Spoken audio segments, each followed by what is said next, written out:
Good evening, everyone, and welcome to the Eagle Esports Recruitment Challenge presented by Texas A&M of Texarkana. Tonight, the Formula College World Championship heads north to Brooklyn, Michigan, as we will race it out for 100 laps around this high-speed, high-banked oval.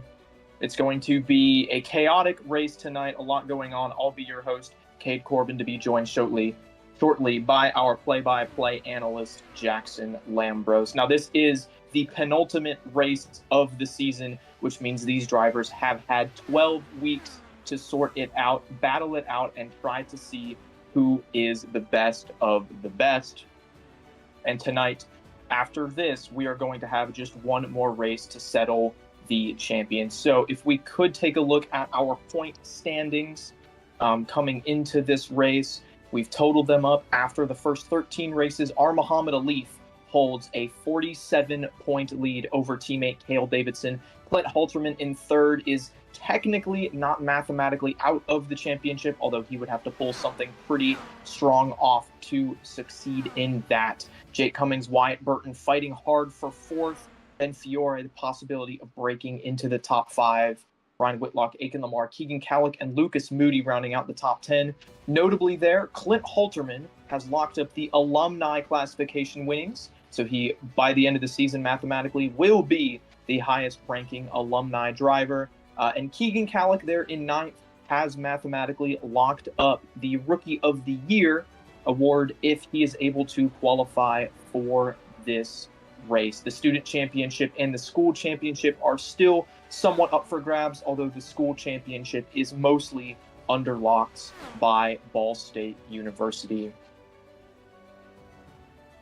So as we said, tonight's race going to be 100 laps. Throughout that 100 laps, these drivers have one fast repair each, and that is going to be absolutely crucial as, like I said, this is a high-speed, high-banked oval. The draft, absolutely key. If you're a fan of NASCAR, this is going to race very similar to a Daytona, a Talladega, 3 wide. Staying in that draft, going to be absolutely crucial to gain speed and make passes down the straightaways. But in the corners, it becomes that air wash, that dirty air that you don't want to get into, forces you to lift. Taking a look at the track layout here, 18 degrees in either end of the track, on 5 degrees on the back straightaway, and a little bit higher than that on the front stretch, where these drivers will head through a very treacherous tri-oval. In real life, was opened in 1968, but this is the first time that we will be seeing this track or any track like it being run in the Formula College World Championship. CIL has never seen Indy cars go to this track before, so we're not exactly sure what to expect.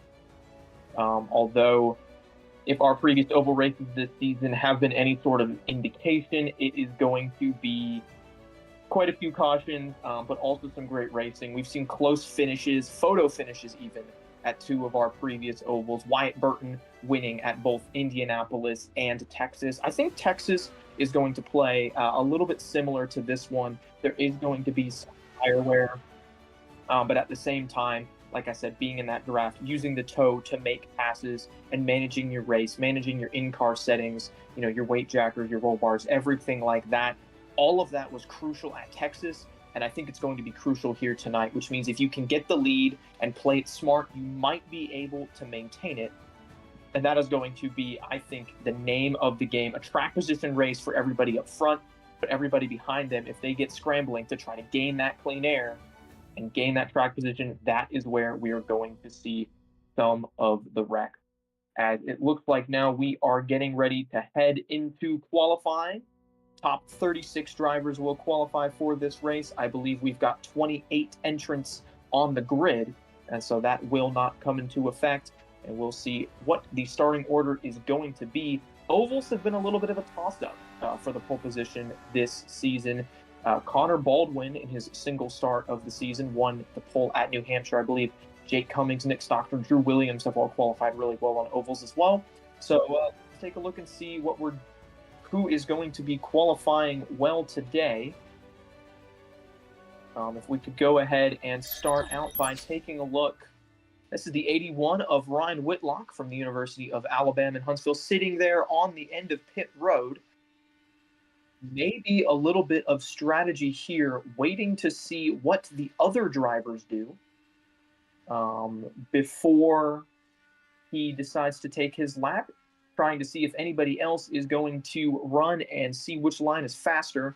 Looks like the 121 of Andrew Burrell is peeling off of pit road now. He's going to be the first one to try to set a lap. There he is, exiting the pits below that blue line, now out onto the track. If we ride along with Andrew Burrell here, this is what he's looking at. You see it's a wide straightaway, a long straightaway, a lot of room to run. But something that's going to be incredibly crucial here, as it is at every track, is getting the tires warm. You have a little bit more grip when these tires get a little bit hotter. They build up some temperature as you drive. They don't do that sitting on pit road, so it takes about a lap or two to get them to optimal. You can see he is hitting the rev limiter in fifth gear going into the corner. He's going to steer it down to the bottom, and it looks like he does not lift off the gas at all. He's going to stay in fifth down this part of the straightaway and stay right on that limiter. Going down into the corner, very smooth steering input, absolutely. And he flips the apron, and around he goes, and there's heavy wall contact.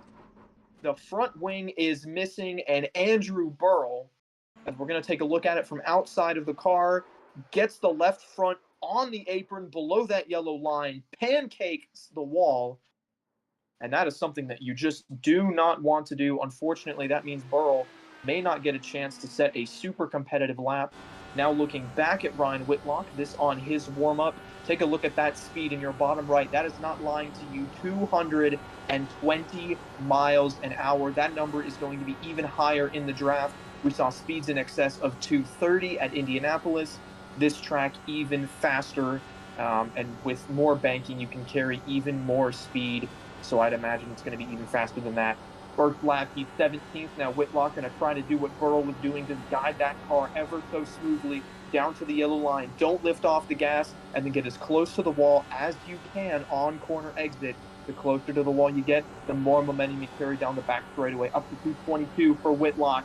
Down into the corner. A little bit of breathing room between his left front and the apron. A little bit more cautious than Burrell, but now he's going to get all the way down. Run that shortest distance around the apron. This is his fast lap. And that is going to move Ryan Whitlock up to P10. So provisionally, Whitlock from the University of Alabama at Huntsville rolling off 10th as it stands right now. Muhammad Alif currently leading qualifying with a 32.58. Whitlock going to get one more chance to try to do better than that.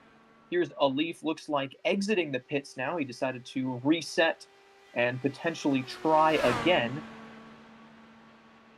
Potentially going to better that lap. Couple good efforts. Halterman gets within a 10th of Alif. Cummings within a 10th as well.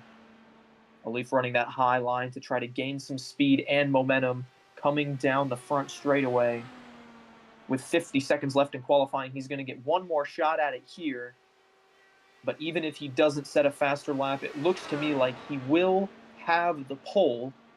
And if memory serves, that would be his first oval pole position of the season. So definitely the great way that Muhammad Alif wants to start this one off. We mentioned at the top, in a tight points battle, with a mistake today, that gap could close right up and be within 10 points going into Interlagos next week. So he needs to make sure he has a clean race and just an efficient race. Don't damage the car, and he should be able to bring it home for a top 10, which is what he needs to clinch this title.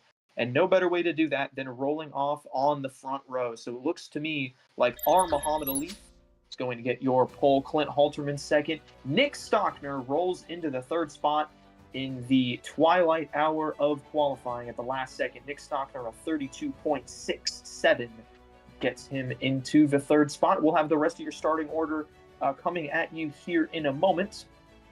For now, I want to take a quick look at how maybe this race could play out. 100 laps, you can get your fuel to last about 40. We're not exactly sure what tire wear is going to do in the draft. It could be easy to save tires. It could also heat them up depending on a lot of factors, how much rubber gets laid down and how much temperature is in the track. But for the moment, 40 laps on fuel means that you want to split this race about into thirds. And so if we get a green flag run, we could see people pitting as early as lap 32 or 33, maybe as late as lap 40. So a little bit of a window there. Could be something interesting to keep an eye on as we go now to our starting lineup. Are Muhammad Alif and Clint Halterman, right now respectively leading the Student and Alumni Championship. They will roll off first and second within a tenth of a second of each other. Starting just behind them in row 2, Nick Stockner from Clemson University. He starts alongside Jake Cummings from Converse. Rolling off in 5th, it's two-time oval winner this season, Wyatt Burton from Trine University. He starts alongside your FC director, Ricky Paz from ECU. Back in row 4, it's Keegan Kallick. Right now looks to be your Rookie of the Year from St. Clair College. Great qualifying effort from Kallick. He starts alongside Lucas Moody from Ball State. And rounding out your top 10, it is Andrew Voigt from Penn State University. He starts next to Cale Davidson from Ball State. Rolling off in P11, it is Aiken Lamar from Howard Community College, starting next to the 55 of Ben Fiore from Marist. Starting in 13th, Adam Willoughby from Clemson University, and Matthew Nordberg from NC State. Back in P15, it is Ryan Whitlock from the University of Alabama in Huntsville. A lot of ground to make up for that car. Same can be said for Jason Wallet, who will roll off to his outside. Starting in 17th, Dylan Beatty from BSU, next to Adrian Tubakovich from St. Clair College. Starting in 19th, Thomas Crump from Clemson University, and Esteban Munoz running part-time this season from FIU. Grant Schiller starts this race 21st from St. Clair College. He starts alongside fellow rookie Joseph Grijalva from Purdue. Starting in 23rd, Jacob Dick from Ball State University starts next to his teammate, Nick Henley. Starting in 25th, Christian Hill from Mount St. Mary's, next to Andrew Burrell from Clemson. Long ways to go for these drivers back here. Drew Williams, winner at Iowa. We know he's good on ovals. He's going to have to work his way through the pack, rolling off 27th, next to Zohir Mirza from St. Clair College. And rolling off 29th, do not believe that Caden Hughes will be competing tonight. Was not able to complete a lap in qualifying or practice, so unfortunately Hughes not able to meet the requirement to compete tonight, which means 28 cars will roll off here in just a couple of minutes. We are still hoping that Jackson Lambros is going to pop in for a second, but I'll go ahead and give my pick while he isn't here to steal one from me.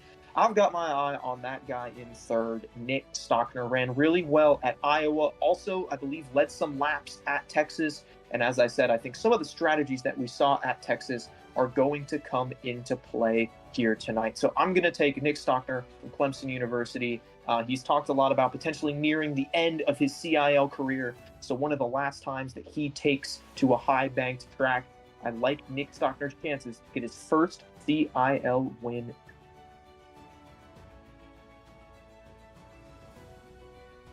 We are counting down the minutes. I mentioned the fast repair. I think that's going to be pretty crucial. If you have to use it, make sure you can use it without losing a lap. But we want to take a moment to thank our production crew, Lee Kane doing it behind the scenes. As always, I don't think his name gets mentioned enough. Of course, all of the admins that do a lot of hard work behind the scenes as well.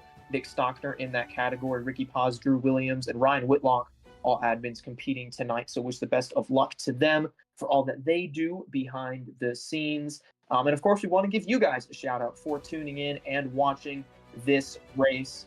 If you guys want to use that chat function on the side of the YouTube video, go ahead and shout out a driver, a team, anybody you want. We'll go ahead and take a look. Of course, Alif P1 and shout outs to Ricky Paz. So thank you all for watching. We're hoping to bring you some fantastic racing tonight. If you've got any questions, put them in the chat. And if you want to know any more about the Collegiate iRacing League, take a look in the description there. We have links to all of our socials, including our Discord server. If you want to hop in and join, if you think you have what it takes to drive in the CIL, we'll get you set up and we'll get you started. And of course, if you feel so inclined, please like the video and subscribe to the YouTube channel. It really helps out the league a lot and drives up engagement to keep pumping out great racing for you. So with that being said, the warm-up period has been completed. Drivers are gridding up for what is sure to be 100 laps 200 miles here in Brooklyn, Michigan. A little bit of Motown racing and a little bit of pack racing as well in these IR18 cars.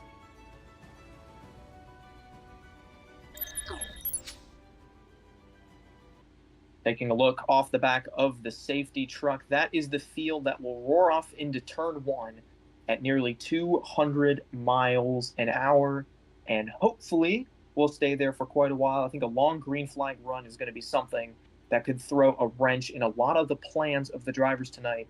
But if the trends have anything to say about it, restarting is going to be key, especially with single file restarts. We've seen checkup hamper drivers day. We've seen, being able to make a move to the inside, the outside. If we start seeing a rash of yellows, then being able to pit as soon as that window opens, fill the car with fuel, make it to the end, and then have some really good restarts. I think that is going to be the key. We nearly saw Keegan Kallick pull it off at Iowa. It really helped Wyatt Burton win at Texas.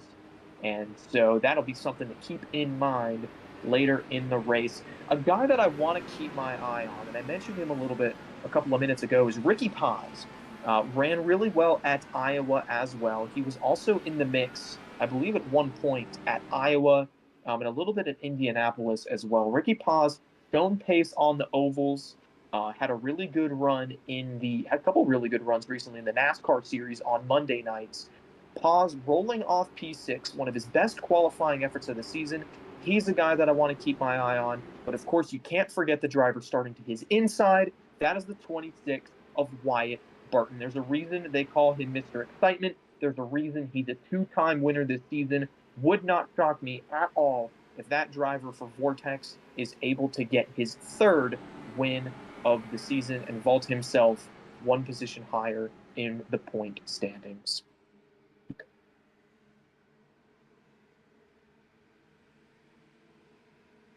Pace truck rolling off. R. Muhammad Alif, Clint Halterman, two of the best to do it, gonna lead us to the green.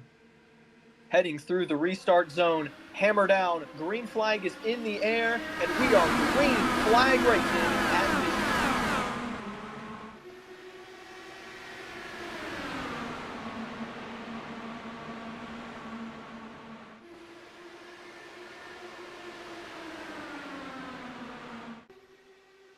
field, able to make it pretty cleanly through turns 1 and 2, and now they're going to fan out. They're 3 wide for the third spot. Guess who? Wyatt Burton on the inside.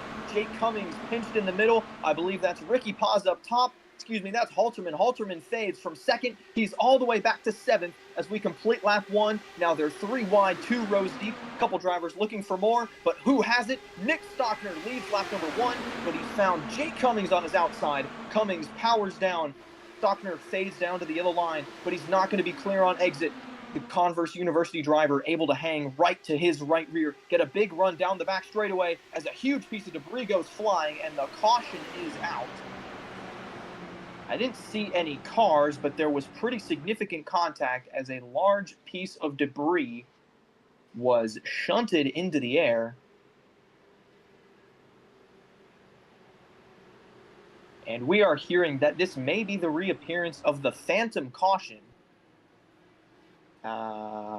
So for some reason, iRacing has decided that we are going to restart again. But a lap there should get a little bit of heat in the tires.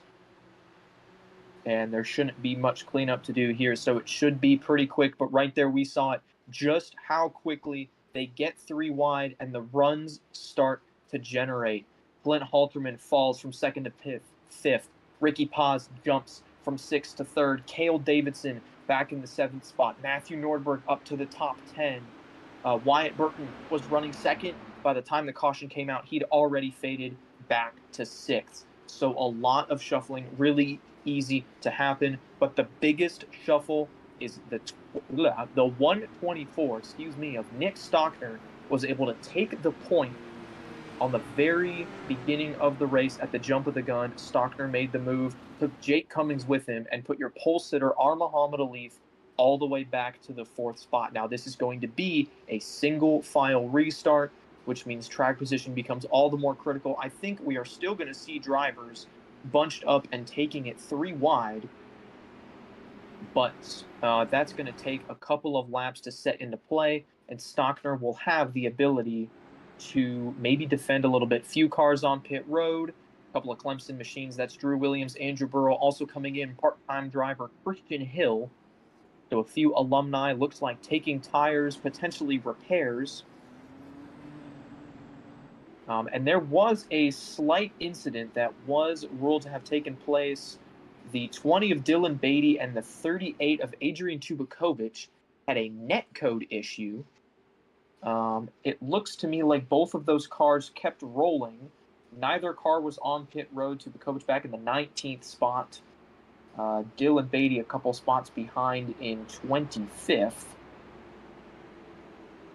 So I don't see any super significant damage to any cars, really. But I guess iRacing wanted to send out their safety crew to go clean that up. And it looks like they've got it done, as Nick Stockner are going to roll down to the apron here. And if I'd have to guess, it's because that apron is a little bit bumpier, just keeps him heating those tires, maybe saves a little bit of gas as well. You can see him in 6th gear, probably on that highest fuel map, which basically means the least amount of fuel is being mapped into the engine as possible to save a little bit of gas. If you can save a couple of laps under yellow, could be advantageous to maybe take less later in the race, maybe push this run a little bit longer. I don't think it's possible to really two-stop this race, but any little bit of gas you can save is going to get that spoiler out of the air and going to go faster.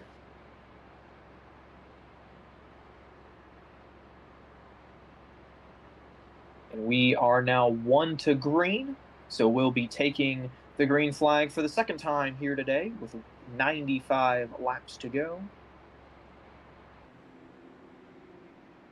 And it's going to be, like I said, single file restart, definitely a little bit of a different complexion to this restart. I think it's going to take a little bit of time, but we will see that 3 wide racing eventually emerge once again. The bump draft really isn't viable in these cars. As soon as you get close to making contact, even if you don't fully touch the guy, these cars are just so sketchy and, of course, super susceptible to netcode. The bump draft just not something you can do, at least very well. Maybe we'll see it on the last lap.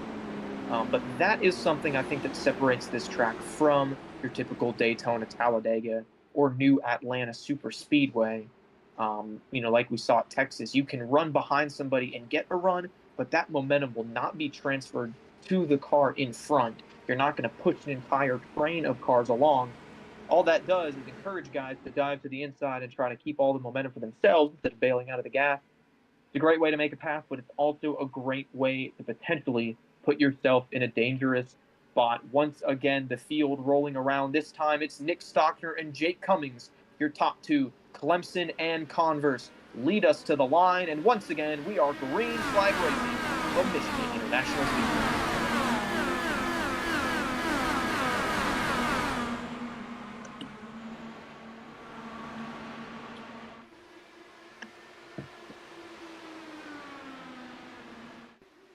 Very clean and cautious restart all around. Stockner able to hold on to the lead, but here comes a challenge. This is the 19 of Ricky Paz looking inside for a moment.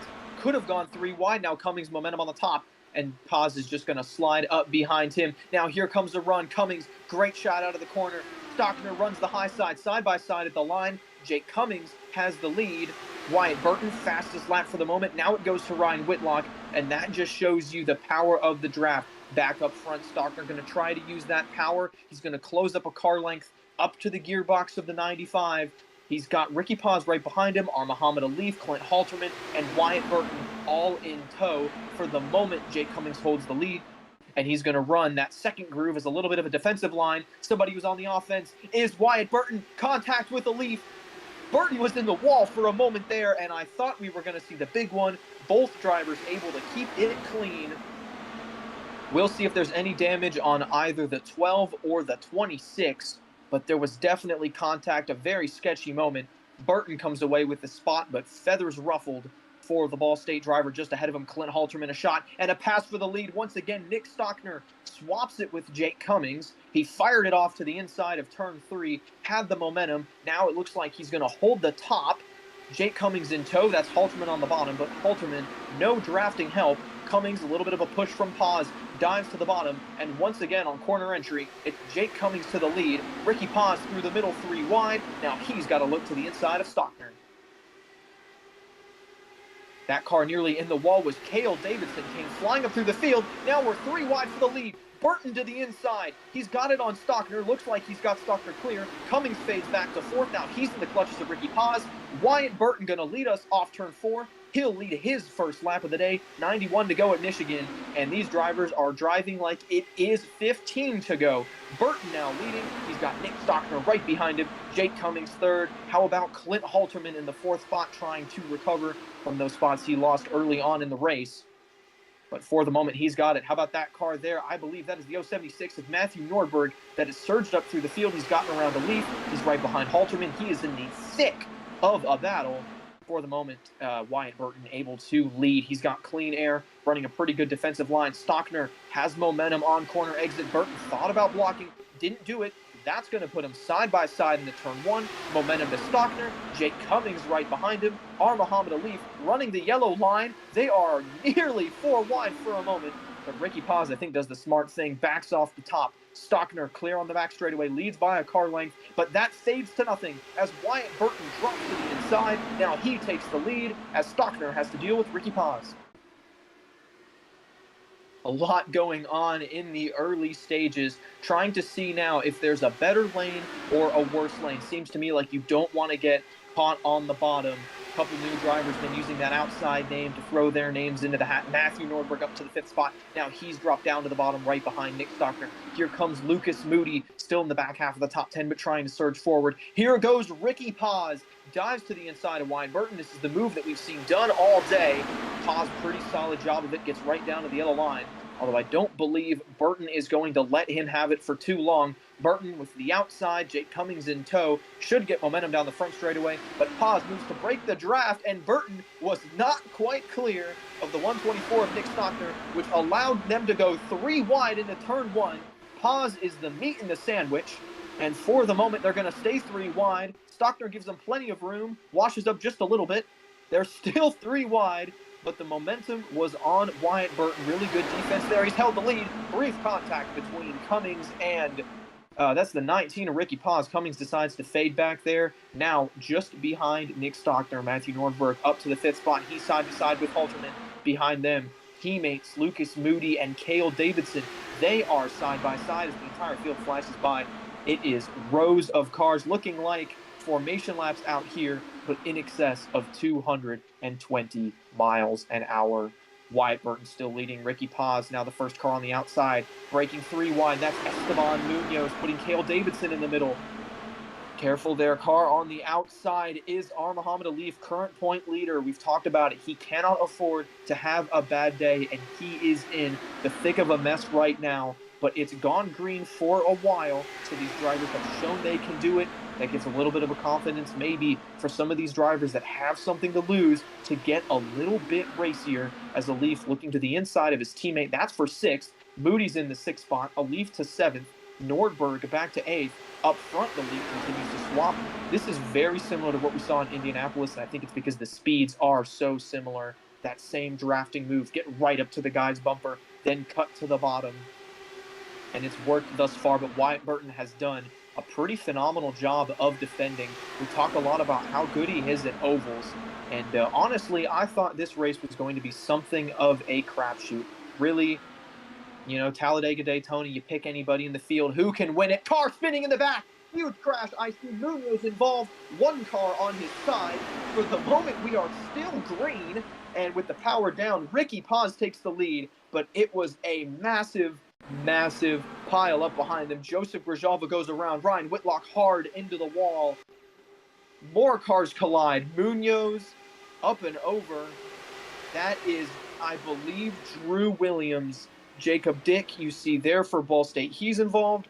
Andrew Burrell and Zohir Mirza, looks like those two made it through okay. Some great moves.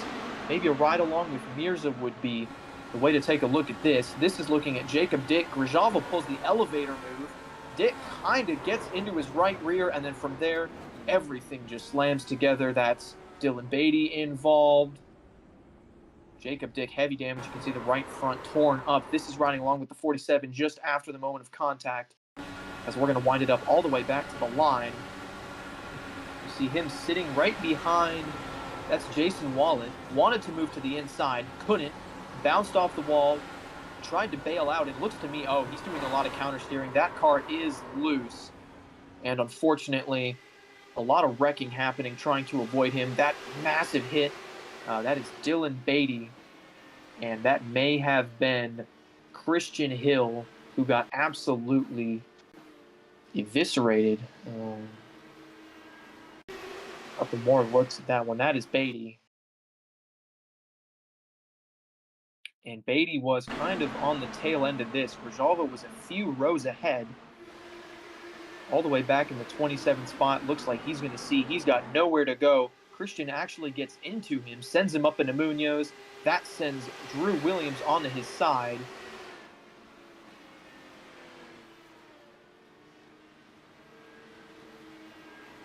And I did say that it was going to be a crapshoot, and I may have jinxed it.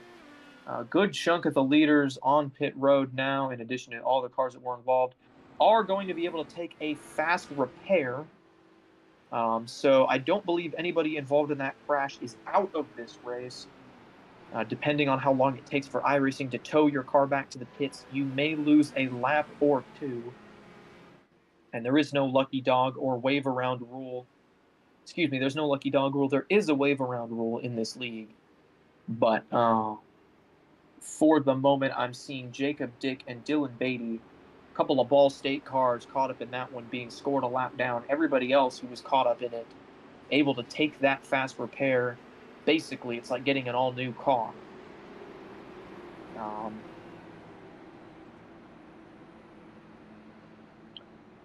And they have ruled that incident as a strike for Ryan Whitlock. So Whitlock will serve an EOL, an end-of-line penalty on a restart. May have been something that happened farther ahead of the incident. But Ryan Whitlock may be sent to the rear here, as he was deemed at fault for something in that entire kerfuffle. So we'll see if the 81 lines up at the tail end. That would put him all the way back to 26th, last car on the lead lap. Just taking a look there, drivers who have already used their fast repairs. Long list of guys involved. Tubakovic, Munoz, Christian Hill, of course, involved. But like I said, Grant Schiller, Zohir Mirza, and Andrew Burrell did a pretty phenomenal job of avoiding that wreck. We watched Ryan Pace in reverse. I believe it was something before the caution itself. It was a punting call. So we're going to keep winding it back here. And that is Joseph Grijalva right behind the 81. Who then checks up and gets into, I believe that was Ben Fiore.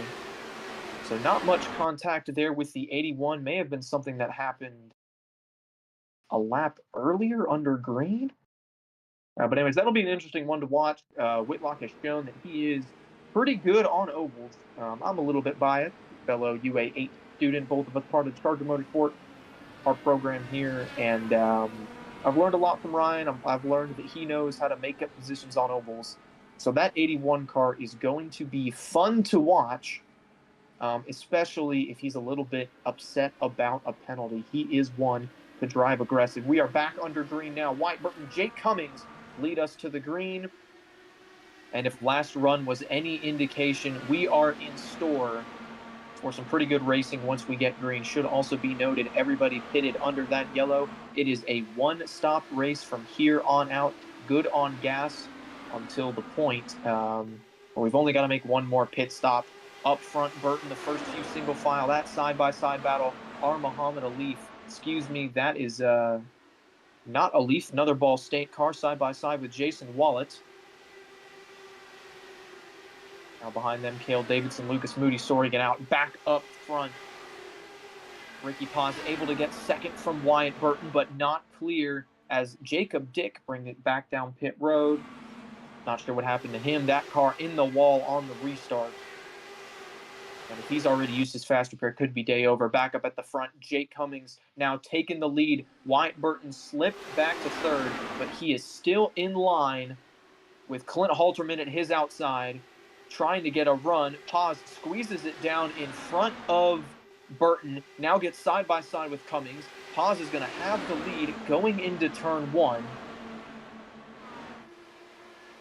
Jake Cummings settles out in second, but we know that is only going to be temporary. One name that I'm missing a little bit, Nick Stockner. He was up battling for this lead as an elevator. That's Matthew Nordberg, the driver from NC State, running a part-time schedule. He's worked his way forward after qualifying outside the top 10. He now finds himself in the top 5, doing battle with Wyatt Burton. Going to try to draft with Paz here as Burton shoots to the white line. 3 wide, Cummings Paz to his outside.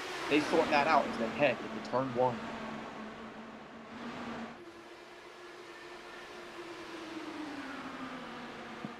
Coming up the corner, Nordberg back to 5th. Stockner just behind him. That was the name that I was going to mention.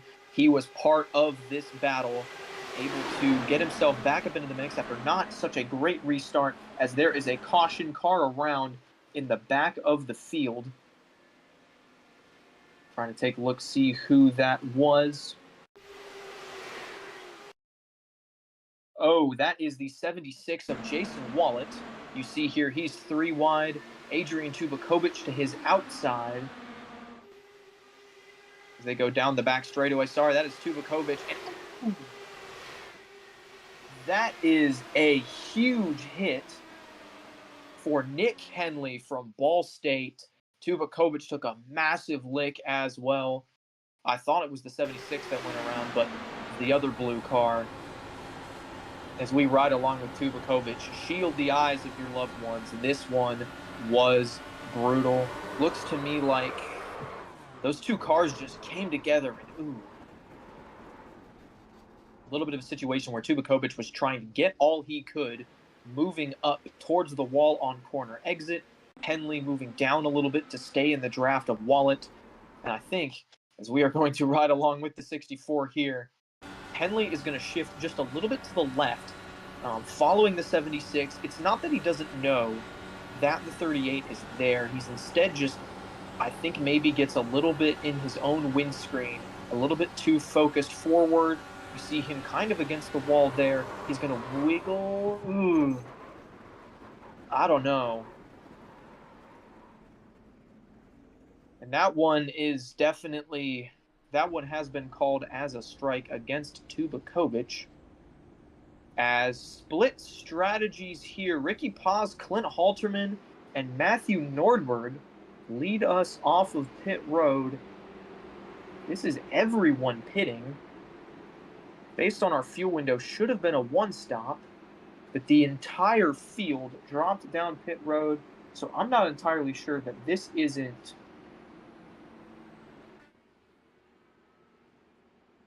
something to do with tires. If you came in on lap 20, you should have been able to push that fuel window to get to lap 60 and then make it to the end. But maybe just some insurance. Something else that I'm looking at is if tires are considered maybe as something that could matter. Right now, looking at lap times throughout the field, we had a pretty solid 10-lap green flag run. And over the course of those 10 laps, there was a little bit of fall off, but your lap time here, your speed, is so dependent on the draft. It is incredibly difficult to measure with a small sample size. So Adrian Tubakovic, Nick Henley, those two cars both involved in both incidents of the day. They will likely join Jacob Dick as in the garage and out of this race, meaning that there will be just 24 cars left in this race, all of them on the lead lap though. And as I was saying right before we went to the caution, this race, I was thinking it back and forth, is it really a toss-up? Could you really grab a guy from the middle of the field and say, yeah, he's 15th in points or 20th in points and he's run about there all season, but he could win Michigan? Now that we go into the race, I think knowing what line to be in to defend, having an efficient pit stop is something that's honestly a pretty underrated skill, but we've seen it on display here. Ricky Paz able to get the lead. Clint Halterman jumps up to second. Not sure if they took 2 tires or just had better pit stops, but that's a skill that's going to come into play. Being able to restart, being able to maybe save a little bit of tires, all of this knowledge that goes into maintaining track position once you get it, that to me means that this race is not going to be a crapshoot. We are going to see a winner who knows what they're doing, who comes from the front of the field. That's the reason why Wyatt Burton has 2 of these. That's how Ryan Whitlock was able to win New Hampshire. That's how Drew Williams and Clint Halterman were able to win the Iowa races, because they have the experience, they know what they're doing, and they're good on ovals. It's not just a 2-mile long roulette wheel. But we're going to go ahead and give it a spin again. This time, your top 3, Ricky Paz, Clint Halterman, and Matthew Nordberg, coming to the line with just 74 to go. Green flag racing at Michigan. Great jump for the top 2.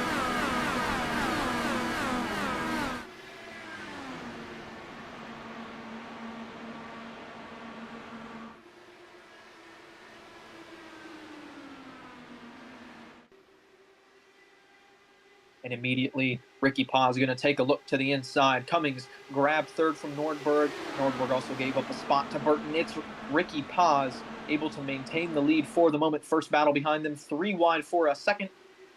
Now Nordberg has the opportunity. Does he look to the middle? No. He's going to stay behind Cummings for now. He's got Nick Stockner in tow. Then a trio of Ball State cars, Alif Moody Davidson, Keegan Calick rounding out the top 10. And a name we haven't talked about much this season, Adam Willoughby. He hasn't run that many races, got caught up in a few incidents, but finds himself in 11th. That's a guy I think we'll need to keep an eye on as well. Nordberg to the inside of Cummings. He wants third back, lost it on the restart, but he wants it again. And it looks to me like he has an aggressive move to the bottom, not able to get it at the line. Instead, he had maybe the chance to clear Burton, but Burton had momentum on the top side. Back up front, Halterman takes first, pulls Jake Cummings with him. Now Burton to the inside as Halterman moves high to defend. That'll give the 100 car momentum on corner exit. And he is clear of Jake Cummings for the moment, but now Cummings back down to the bottom, and that's Ricky Paz. Edges himself in front of the 95, fires it off in turn 3, Paz back to the lead.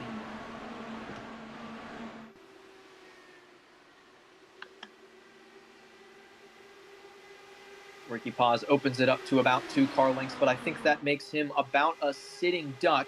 Huge run for Clint Halterman. Halterman drops it to the bottom, and he's clear on the entrance of 1. He brings the rest of the pack with him. That pack includes Cummings and Burton still. Halterman now, he's going to be the one with that lead. 3 wide behind them. That's Nordberg to the inside of Cummings, and it looks like they're going to play a little bit of swamperoo as Paz takes the lead again on the inside, but the one who wants to spoil that party is Wyatt Burton. If he can get himself up into that second spot, that could be a pretty good spot. So he's going to try to get himself there. Halterman back to the inside. And that's going to give the 100 car the lead going into turn 1. And what we're going to want to watch here, who has the momentum on corner exit. I think it'll go to Paz and Nordberg. Yes, it will. But now Burton has the inside lane. As Ricky Paz pulls out to the bottom, that did give the draft to Wyatt Burton for a moment, but he got cleared by Jake Cummings. That put him in dirty air, and now he's fallen back into the clutches of Nick Stockner. That battle is for the 5th position. Give it to Stockner. Burton maybe thought he was going to move up and be clear, but realized Lucas Moody was there at the last second, did not clear the driver from Ball State, and now the Hornet's Nest has reformed about 7 laps from the restart. Nearly contact again. Lucas Moody into the wall right in front of his teammates. Willoughby and Davidson go scattering down to the apron, but they're able to keep it clean and keep it green.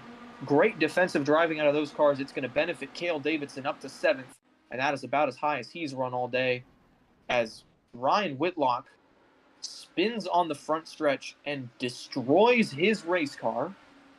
I may have been some sort of mechanical failure there. Back up front, Matthew Nordberg to the lead.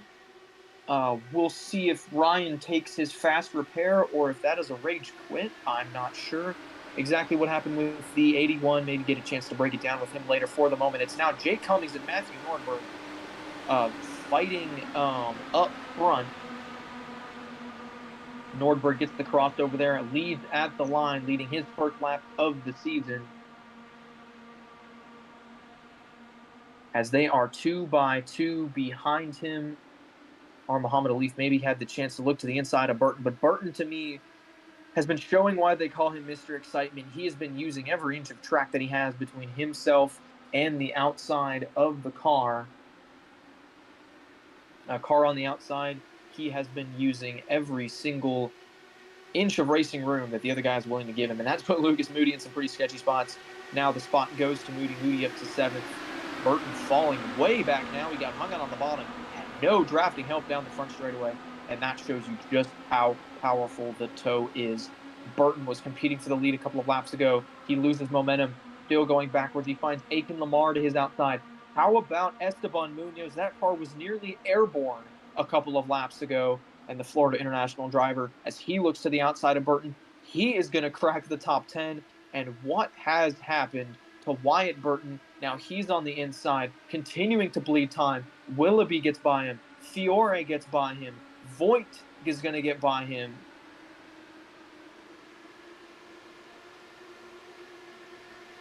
Hearing what happened for Ryan Whitlock, unfortunately, just a little bit of a mechanical issue. The way that he was trying to drive that car in clean air, not set up the way that he wanted, made a little bit of a mistake with the wheel, and that car was so on edge that it sent him to the inside of the turn. Excuse me, that was the front stretch, that kink on the front straightaway. So unfortunately, day over for Ryan Whitlock. He's going to go join Jacob Dick, Nick Henley, and Adrian Tubakovic in the garage. Dylan Beatty a few laps down as well. Andrew Burrell lost a lap. In addition to that, I believe that is Burrell just in front of the leaders. So not sure what happened to the 121. Back up front, Cale Davidson has driven his way through this field. A moment ago, I said the best he was running was about 6th or 7th. He has taken the lead. And as they catch that lap car of Burrell going 1 lap down. I do not believe he is already -1, but we'll see if he moves over for the leaders or if he decides to fight them a little bit. Davidson uses the draft, gets really close there. Burrell 1 lap down now. If the caution comes out, he will not get back on the lead lap. Starting to get a little bit of single file. I think that's the product of tire wear. We looked at that 26 car. Didn't see any damage on it. He settled back out in 11th, so he has pace. I really think he just lost momentum once and was never able to get it back. Just shows how key track position is, how key overheating those tires could be. Something very interesting as Davidson very close to the bumper of Ricky Paz, swings it to the outside of the last second. He leads at the line by about a nose. But these top 3 have settled out quite a bit. Cale Davidson now your leader. Ricky Paz, Jake Cummings, Nick Stockner able to hang around. He's in the 4th spot. Matthew Nordberg not fading back. He's in 5th. Clint Halterman 6th. How about Aiken Lamar, the driver from Howard Community College, has snuck his way up into the 7th spot. We saw him passing Wyatt Burton for 11th a moment ago. He got around a pair of Ball State cars and worked his way there as Aiken Lamar. Got to interview him after a good run at Watkins Glen, hoping to do that again tonight. Has a good look at the draft to the outside of Halterman. Got a really good look here. Halterman kind of said, no, that line is mine. Halterman wanted the top, and he took it. I think Lamar did the smart thing there, bailed out of the gas just a little bit, and able to keep his car in one piece, keep it in line. Wyatt Burton back up to 9th after fading back as far as 13th, so no damage to that 26 car. Another guy that I want to take a look at is Drew Williams. You can see him just behind the FIU machine, now swinging to the inside of Esteban Munoz. Drew Williams was on his lid at one point in this race, took a fast repair, was able to stay on the lead lap up to the 13th spot. We know he's a pretty good oval racer, does a lot of NASCAR, won at Iowa here in this IndyCar. Drew Williams, a guy to keep your eye on. I talked about Stockner as maybe being the guy that I would pick to win, but it's really, really close between these two Clemson drivers. I think Drew Williams has the opportunity to try to drive this thing up through the field. Maybe he saved a little bit of tire I think he was on pit road same time as the rest of these guys, so he's on the same strategy. If he can keep working his way forward right there, teammate Adam Willoughby lets him have it, and that, I believe, is the 55 of Ben Fiore spinning to the inside. Caution is out, lap 43. And of all the places for it to happen, it happens in the lap of the driver that we are talking about. I am so sorry for the commentator's curse. And Ben Fiore was the 55, sent spinning to the inside. I believe contact was with Munoz. I don't know if Fiore saved that car or if he pounded the inside wall. Looks to me like he spun a little bit like a top. We're going to ride on board with the driver from Marist College. As soon as corner exit happens, Fiore was already committed to driving that car towards the outside wall. I have to believe that the car in the middle moved down just a little bit. That is Adam Willoughby, black and orange. Does come down on corner exit. Fiore goes up. Reminds me a lot of incidents that happen at New Hampshire. You know, it's one guy's trying to dime in the corner, one guy's trying to move up on exit. They just come together. Unfortunately, here spins the car on the inside. Really lucky for Fiore. No damage beyond whatever happened to the right front of the Marist machine. So we'll see who pits here. Everybody last on pit road around lap 26. Being led by Cale Davidson. It's feeding time. This is the entire field. And this tells me that tires are king, because it is still a one-stop race from here. Fuel not the determining factor, it is tires. Look at that train of cars coming down to put fresh Firestones on your IR18 machine. Dylan Beatty, he is trying to get one of his laps back, I believe. As it stands right now, he's 3 laps down. Nick Henley there behind him, 4 laps down. So if they get the opportunity to wave around, but they, the only ones who had any incentive not to pit, everybody else needed that fresh rubber. Cale Davidson, Jake Cummings, Matthew Nordberg leading him off pit road. Nordberg, I mentioned it a little bit earlier, but pitting is a skill.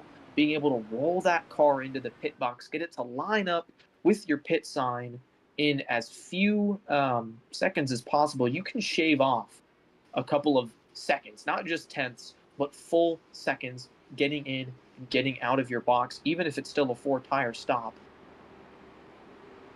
Matthew Nordberg demonstrated that he knows how to pit. This is from the beginning of the race. Should be no surprise. Drew Williams started shotgun on the field. Good pit stop there. He's up to 13th. Nordberg started outside the top 10. He's been in contention for the lead all day. Christian Hill, huge impact in that wreck very early in the race. Recovery since then puts him up 10 spots. Of course, Davidson up to the lead, and Esteban Munoz working his way through the field after the big one as well.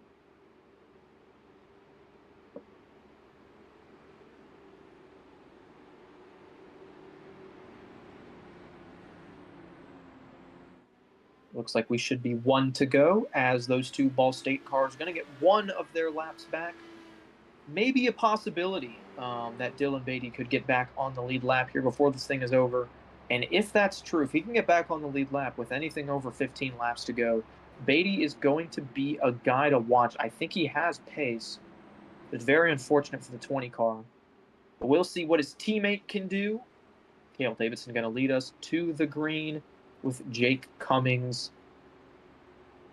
and Matthew Nordberg just behind him.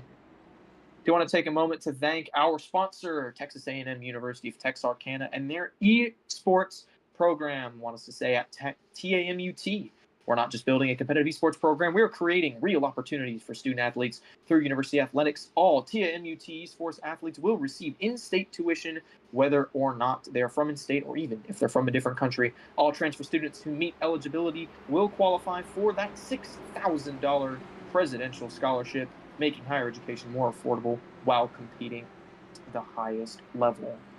So thanks to them. And this is their Eagle Esports Recruitment Challenge. I believe one of the last races that they are sponsoring this season. So we thank them for all they've done for the Collegiate iRacing League. Getting ready to run back to green. Cale Davidson, Jake Cummings, Two of the best this season. They're going to lead us to the line. 54 to go, and once again, green flag racing in motion.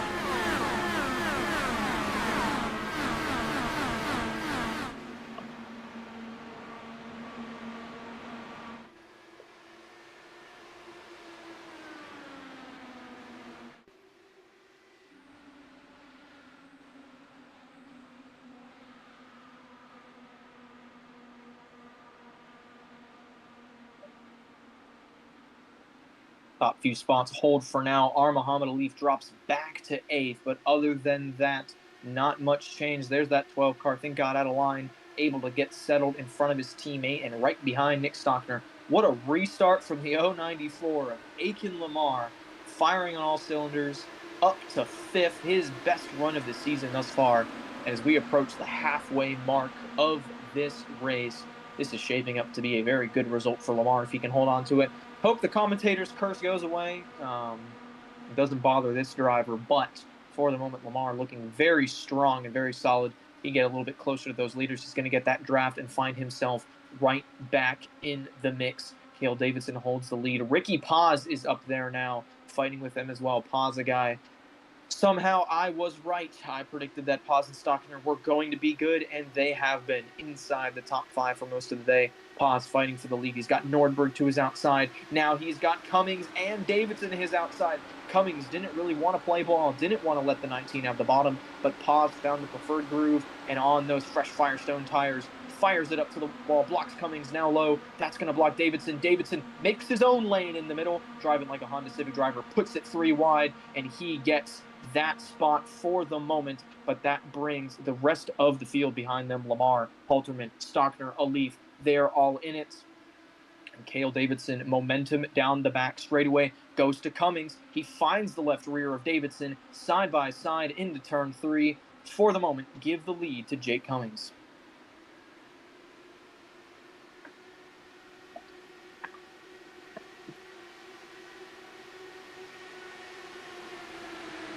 Doesn't have it for long. Cale Davidson gets it. Paz takes the outside. Nordberg right now sitting maybe with a little bit of popcorn. As much as we've seen tires wear, and as drivers continue to clean up the mistakes, we could see longer and longer green flag runs. Nordberg has been doing this for a while. If anybody is going to be a little savvy and try to save something, anything to gain a little bit of advantage, it is going to be this driver from NC State. So we'll see what Nordberg can do.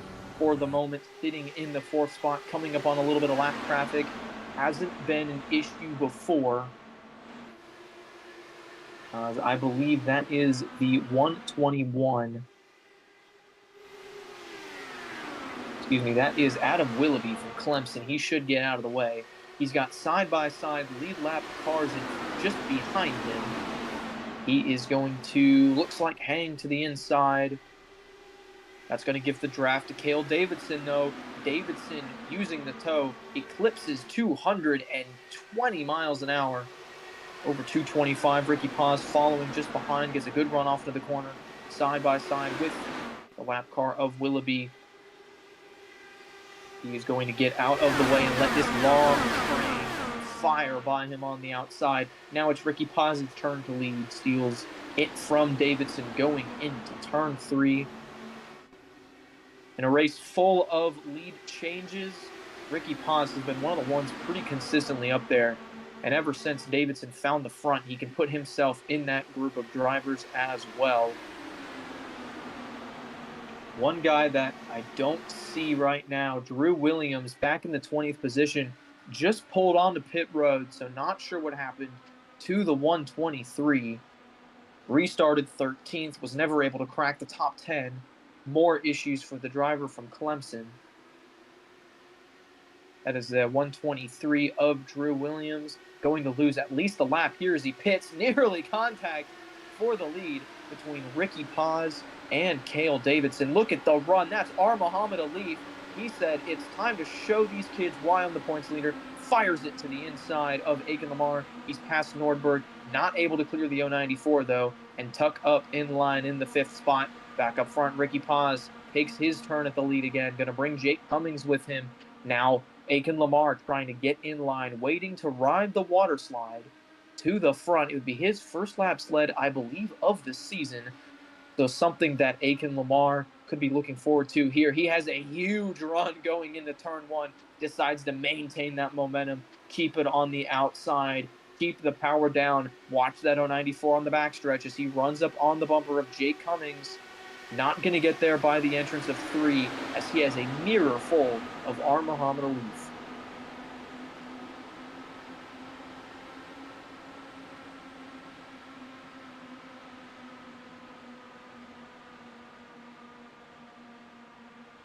That move to the inside. That's the 100 of Clint Halterman. Maybe going to be able to get 2 for 1 here as he slides by Nordberg. Not quite clear of a leaf, and he has to bail out of the gas, headed down the back straightaway. Nordberg nearly grabs the wall, but able to put himself back around the 100. I think Halterman was hoping to complete a little bit of a slide job there, a little bit of dirt racing at 210 miles an hour. But Clint Halterman not able to get it done, and that opened the door for Mr. Excitement. Wyatt Burton have a look to the inside, but the momentum up top prevailed. And for now, it's Halterman 7th, Burton 8th. These two race each other a lot on the road courses. Now only turning left, they find each other again. And now in between him, it's Nick Stockner fell back to the end of the top 10. Now finds himself battling Wyatt Burton for 8th after it was just a few laps to go that we saw Nick Stockner fighting for the lead of this one. So 124 needs to turn it around a little bit. I want to be correct. I want my pick to go out there and win it. And I think Nick, he's been going for a while. He really deserves one of these. But put himself in a little bit of a hole now to the inside of Nordberg. Going to try to drive his way back up to the front. That will be something to watch after all the bad luck that has plagued the Clemson drivers, not just in this race, but in this season. There's been a lot of times, we've seen Crump, we've seen Williams, Stockner especially, just has not had things go their way. Small mistakes getting compounded, getting caught up in somebody else's mess, all kinds of issues, even technical issues. It's been a really rough season for the Clemson drivers, and unfortunately, now you've got Willoughby a lap down. You've got something happen to Williams. He's a lap down. Andrew Burrow -2. I'm not able to escape the black cat that's been wandering around Clemson University. But Nick Stockner proved him wrong. He sits in the 7th spot. He's cleared Nordberg, who's now under fire from Burton, and Keegan Kallick, by virtue of starting races. Oh, that is Christian Hill, the 085 from Mount St. Mary's, heavy to the inside wall. Congratulating Keegan Kallick on a great run and a big hit on the back straightaway on lap number 60. Those two cars just cannot stay away from each other.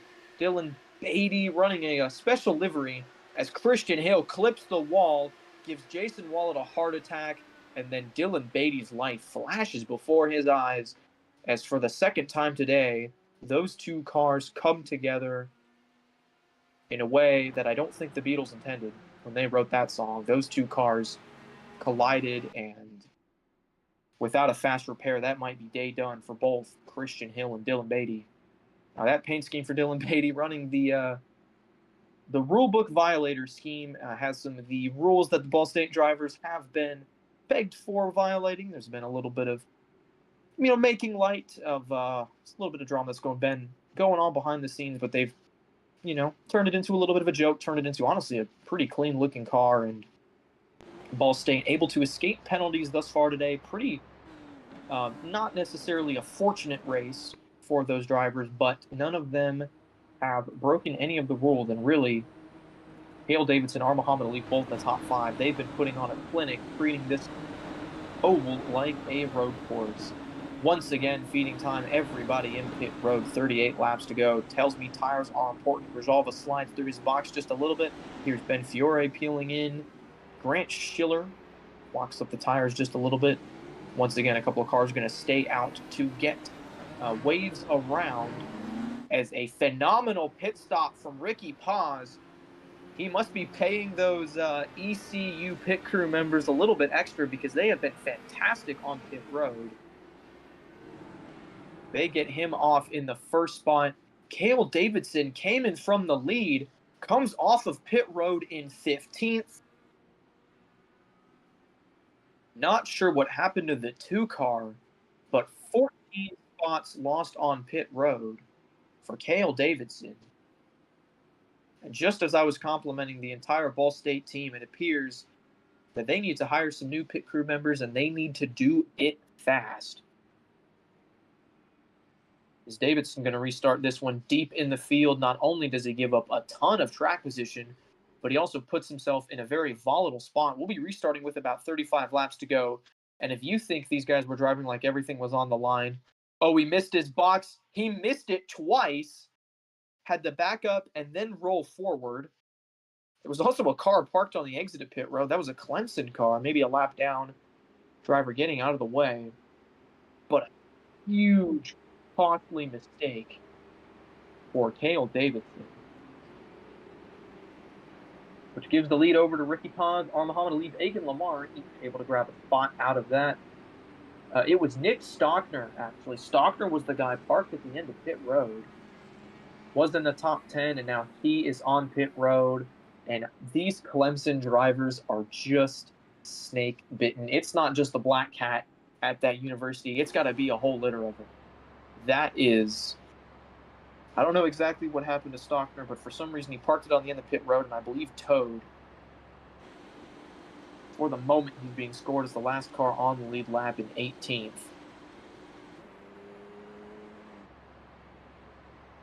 So not sure what went wrong for Nick Stockner. With the wave around, Adam Willoughby and Drew Williams, his teammates, able to get back on the lead lap. So finally, the black cloud of whatever unfortunate chemical was in the water that was hanging over Clemson has dissipated just a little bit. Luck has smiled on those cars just a touch, as 3 of them are back on the lead lap, but they are deep in the field. There's actually 4 Clemson drivers at the tail end of the lead lap. Crump 17th, Stockner 18th, Willoughby, Williams rounding out the top 20. But back up front, East Carolina, Ricky Pond, Converse University's Jake Cummings. We're getting down to it. It is about to be go time. The pay window open here in Brooklyn. And once again, we are green flag racing.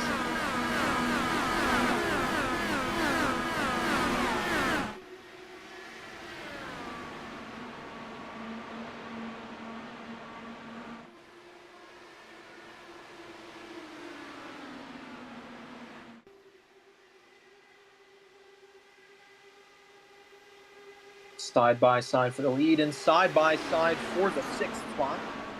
But for the moment, we're going to get that sorted out and maintain their running order. Holterman up to the 5th spot now, as Aiken Lamar doesn't quite completely get the draft down the front straightaway. That was a little interesting to me. He didn't quite follow in the tire tracks of the 19. Instead, wanted to stay high. I think he saw Muhammad Ali in his rearview mirror, wanted to keep that 12 car behind him, and decided to run more of a defensive line instead of an offensive line. Ricky Paz once again to the inside of Jake Cummings. Those two have been trading the lead back and forth all race, and I expect it to continue all the way up until lap number 99, at which point I don't think it's going to be a trade so much as a steal, whoever can get away with it. But for the moment, it's now Cummings' turn to lead the field. Aiken Lamar wants to be a part of that, and so does Muhammad Ali. And from a big picture standpoint, I think Alif has found that the safest place to be is the front of the field. That is typically the case at any sort of super speedway race. You know, the less cars you have in front of you, the less opportunity you have to be behind the wreck and get caught up in it. All the cautions that we've seen today have been something happening at the back end of the field, as right there was nearly a yellow. Jake Cummings, quick dart to the left, momentarily gives the lead to Aiken Lamar. If he can clear Cummings, he'll have the lead down the back straightaway. But Cummings, huge run, maybe an opportunity for the crossover. He's going to sling it to the inside of the Howard Community College driver. And he'll get the lead going into turn 3. But Alif has found that this is one of those races where you don't want to be behind the wreck. There are some instances where the dumber drivers are the leading drivers, and in that case, you want to bail out of the lead pack as soon as you can. But this is not. This is at the rear of the field has been where the cautions are happening. Alif wants as clean air as possible. He's seeing 3 cars in front of him, though. but they have been three drivers that have run really efficient and really clean races. Cummings, Lamar, and Paz. Aiken Lamar now getting his chance. I called it earlier. He was going to find a way to work his way up to the lead. He's gone ahead and done it. For the moment, he's second, but he's going to get a big run here down the front straightaway, looking to the inside, just about dead even at the line. Give it to Lamar as they head off into turn one. Now 3 wide for second. Who wants a piece of the action? Clint Halterman, your alumni champion for Season 6 of the Formula College World Championship. Congratulations to Clint Halterman. I think he actually locked it up last week at Chicago. But crossing the state border into Michigan, he's officially clinched it. And right now finding himself in the Hornets' nest in Brooklyn. Let's look at all of those cars behind him. He's now 3 wide. He sweeps to the inside of Jake Cummings. 31 laps to go. Time is ticking down.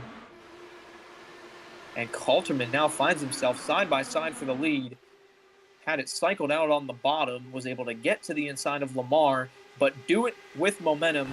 Doesn't have the draft down the back straightaway, but able to keep it a little bit clean. Kind of runs on that seam. You see, he's not all the way to the yellow line. He's about a groove off of it. Wants momentum. He's not clear of Paz, so he dives to the inside, and he's going to get the lead going into turn one. This is what it looks like, folks. 224 miles an hour maximum as he heads down the front straightaway right there. Doesn't dive to the bottom. Michigan, a very quirky track where it really wants to tempt you into turning back left and cutting that yellow line on corner exit. But Halterman finding momentum, not doing that, instead staying high, keeping the throttle down, keeping the speed in the car. The lead goes back to Ricky Paz. Excuse me.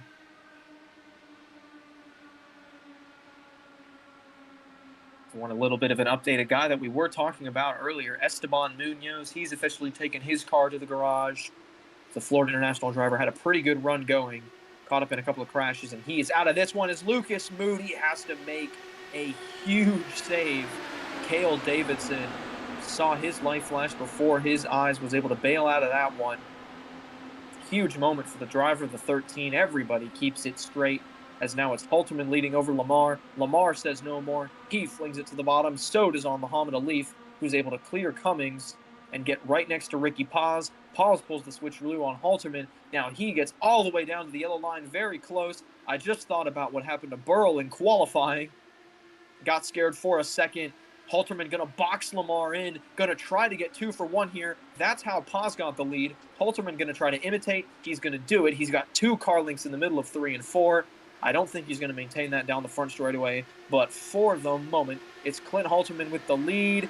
Ricky Paz, dead even at the line. Paz leads the lap, and we're taking him away. 27 to go here at Michigan, and with those lap times, that should be only about 15 minutes. Muhammad Alif up to the 3rd spot. He's not just a road course merchant. He knows how to get it done. Looking 3 wide, thinks better of it. Now Lamar to the outside of Halterman. This could be a big run for the 094. He's going to give up time in the middle of the corner, but if he can get it back on the front stretch, he's clear of Cummings. Now he finds Alif at his inside. I don't think he made the move soon enough, or he didn't want to. Alif wanted to. From 4th to 1st, Muhammad Alif going to lead for the first time today, and who is he bringing with him?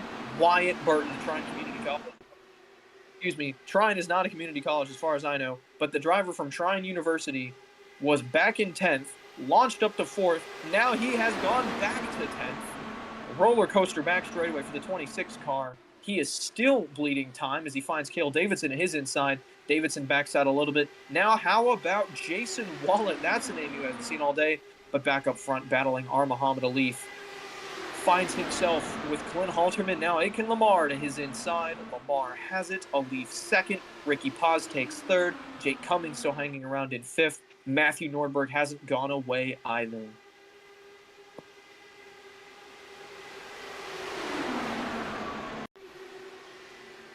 Contact in the back of the pack. The bad luck continues for Drew Williams.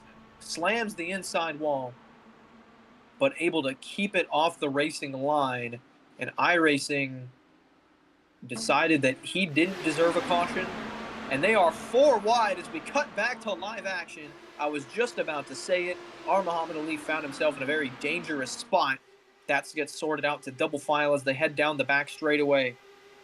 But that name that I just called out, Jason Wallet, he's been slowly gaining time. The driver from Drexel, I think, saved a little bit of tires. The time came to move forward. Now he finds himself on the outside of our Muhammad Alif. Cale Davidson, we talked about his bad pit stop, +8 since the restart, as they're 3 wide for the lead. Make it 4. Cummings backs out. Pause nearly contact with Halterman. That would have been an interesting discussion all week, but they're able to keep it clean, and that gives the second spot to Matthew Nordberg and gives a huge run to Cale Davidson. Car spinning off of turn number 2. We're green for the moment, and now the yellow flies. I believe that was Thomas Crump. I could be wrong about that one. Yes, it was Crump in the 016 for Clemson. And in the span of 2 laps, 2 lead lap Clemson cars have bit the dust. Crump actually able to hold it off of the inside wall. Similar to what we saw with Ben Fiore, he tags the outside retaining wall, but gets it locked down in time. No damage on the 016. And I do wonder, I really do wonder sometimes how that was a caution and Drew Williams incident wasn't, but you know, the robots that throw the yellows are, they don't communicate with me.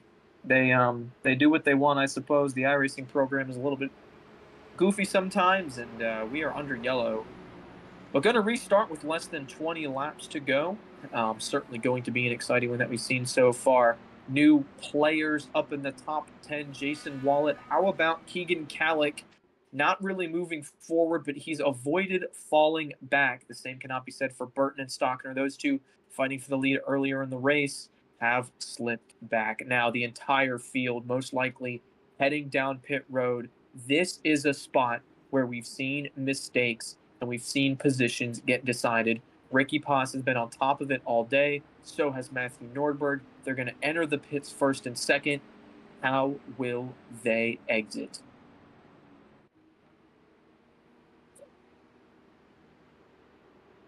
Neither of them slide through their box. I see clean pit stops all up and down. Oh, no, I think that was Keegan Kallick that slid it in right behind Ricky Paz and had to back it up. That's going to be very costly for the driver from St. Clair College. Paz wins the race off pit road. It's a fantastic pit stop for Clint Halterman. But boys, for the first time today, we do not see the entire field come down. Davidson, Alif, Moody, Burton, and Crump. After the 016 was just spinning like a dreidel, he now finds himself in the top 5, and I don't know if this is a strategy to pit later or if they are not going to pit at all. If we do see another yellow, I'd be very interested as to what those 5 do, but that is 3 Ball State cars, the 26 of Burton, who's been moving the wrong direction on the long run, and Thomas Crump, who we haven't really said his name all day because honestly, I'm a little scared that if I did, it would jinx him like every other Clemson car, but Crump finds himself inside the top 5. And I have to sneeze, but it won't sneeze. My apologies. So Cale Davidson, R. Muhammad Alif, and Lucas Moody, teammates on old tires. This one going to be interesting to take a look at. We were last under caution all the way back at lap 63. So quick math, that was about 15 green flag laps ago.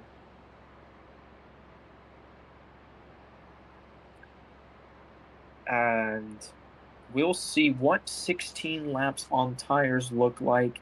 If I had to guess, the fall off just on raw lap time would be about half a second. But with the draft, you may be able to overcome that. They have less fuel in the tanks of those cars, so it's going to get the spoiler in the air, but it's also going to make the rear of the car a little bit lighter, I believe. So we'll see if the fuel load affects the handling, if that makes those cars any more difficult, any squirrelier, and if being on old tires contributes to that as well. We're going to restart this time, so I want to take a moment to give our shout-outs to you guys, the viewers. Thanks for tuning in. A couple of shout-outs here in that chat, Cale Davidson, Ricky Paz, P1. Yeah, Paz doing a lot of leading. And this one's awesome from Brandon Schulenberger. Clint Halterman, the love of my life. What did I do to deserve you? You love to see it, friends. OWR on and off the track. Halterman right now finds himself second car on fresh tires. Pretty good spot for the 100. We'll see if he can hang on to it this restart. 19 laps to go. Cale Davidson, R. Muhammad Alif, that pair leads us to the green for the first time today. And once again, we are racing.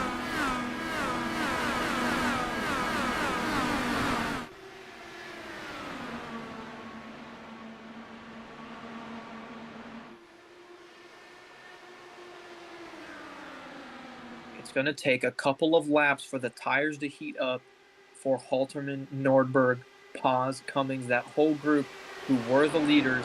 For about a lap here, the advantage might be to this front group, but then for the next 18, I would have to give it to the rest of the field. Who do you like, Ball State or fresh tires? Certainly a very interesting contrast there. Cale Davidson leads at the line. Now Burton 3 wide middle. He's going to get around a pair of teammates. Burton flies from 4th to the 2nd spot. And here comes Ricky Paz, trailing by just a couple of seconds. There he is doing battle with Clint Halterman. Thomas Crump did not get a great restart. He was one of the drivers that stayed out. Crump back to the 10th spot, finding himself in traffic, battling Joseph Grijalvo. I haven't mentioned that rookie from Purdue, haven't mentioned his name a whole lot. He crossed the line 3rd at Texas. So we know that he has speed on ovals where you have to use the draft and save a little bit of tire. This one could play right into Grijalvo's wheelhouse. So we'll see where he winds up at the end of this one. It's been a steady march forward after not the best qualifying effort. Started this race 22nd. He now sits 10th. So good shout out there for that driver. Up 12 with 16 laps to go. He's got to be feeling optimistic. Back up front, Davidson and Burton. Now it's their turn to play back and forth with the lead. Haven't seen this pair go at it all race. As now Aiken Lamar, leader of the drivers on fresh tires. I would have to argue that he is pretty much there. And the reason that you're seeing a lot more cars than that in front of Lamar is there's a good chunk of lappers involved as well. You see Zohir Mirza is a lap down from earlier contact. Dylan Beatty, a Ball State driver's up there. Nick Henley, a lap down. Nick Henley, a couple of laps down. Henley -3, Beatty -2. And they could be helping their teammates out a little bit. Team orders, we see that in F1 quite a bit. Not sure if we've seen that too much here in the Formula College World Series, the World Championship, excuse me. But all the Ball State cars, whether or not they're on the lead lap, have found themselves under a blanket together. The only car that is in that group at the front of the pack that is not from Ball State is the Trine University driver for Vortex, Wyatt Burton.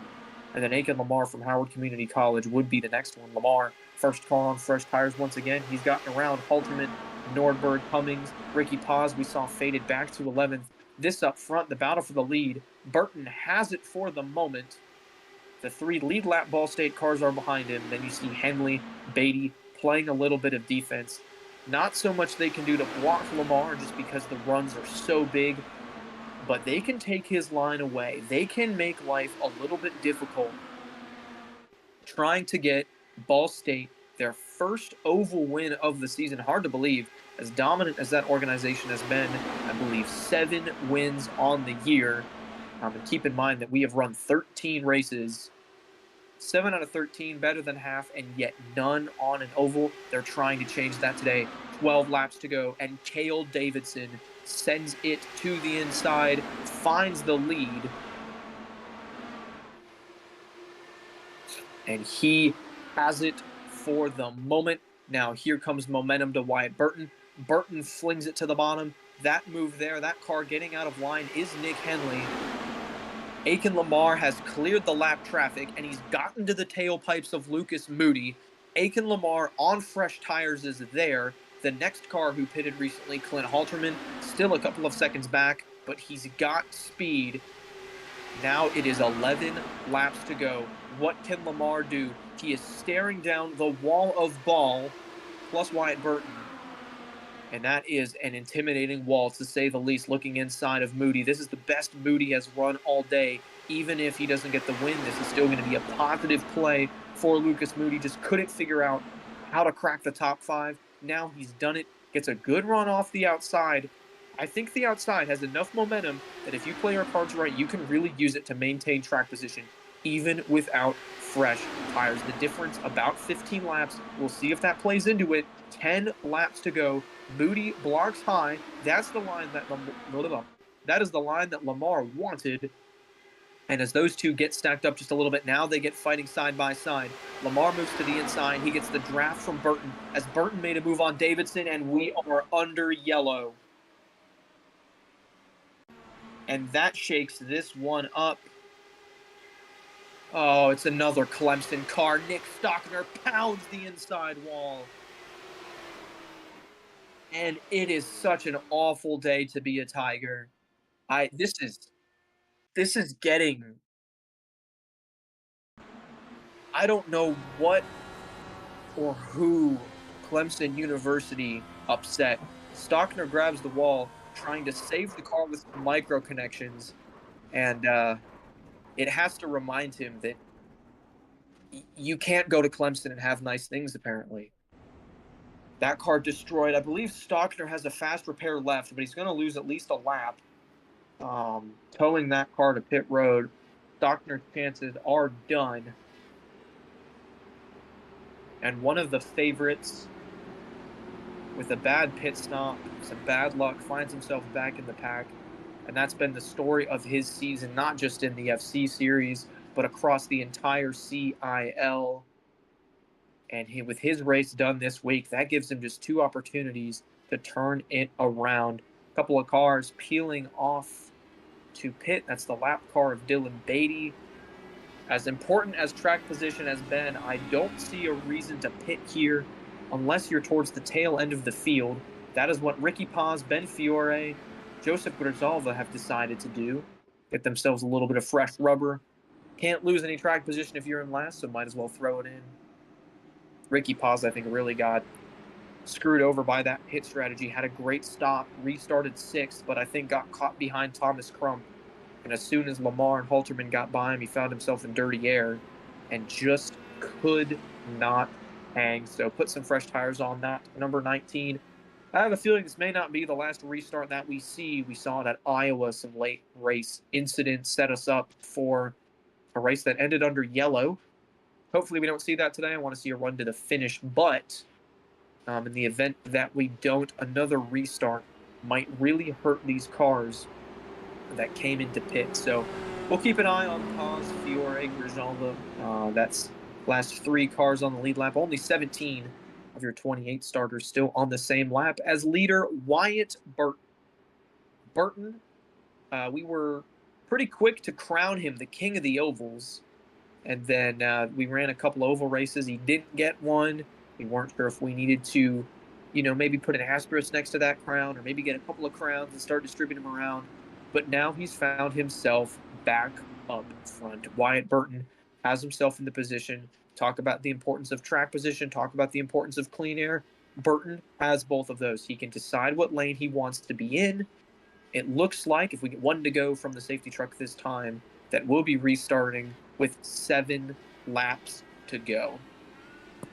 I'm going to get some water. Didn't want to go to a crank it up because every time we've done that, we've seen a hellacious crash. So I've been sticking it out for you guys, trying not to have to do that, but going to settle in for this run here. It will be 7 laps to go. Wyatt Burton, Cale Davidson, Aiken Lamar, R. Muhammad Alif, all names that we've seen at the front all season. All season, but all race as well. They've shown that they've been really good, trading the lead back and forth. Question is now who can keep it. And I think the wild card up here is Lucas Moody. Mentioned a little bit earlier, hasn't really been able to bust into the top 5. Now he's got the track position. What does Moody do with it? Certainly this play kind of helped out his teammates. It helped out having a couple of lap cars up there who I think he was on comms with. But now he doesn't have those. Now he has to drive for himself. He's going to drive for Moody. Of course, driving for Vortex as well. Want to represent that team. I think for a couple of laps, there's going to be some give and take. But once it becomes every man for himself, the one driver who doesn't have experience in the top 5 in this race is Lucas Moody. He's been good all season. Right now, sitting 10th in the point standings. Looking to improve on that.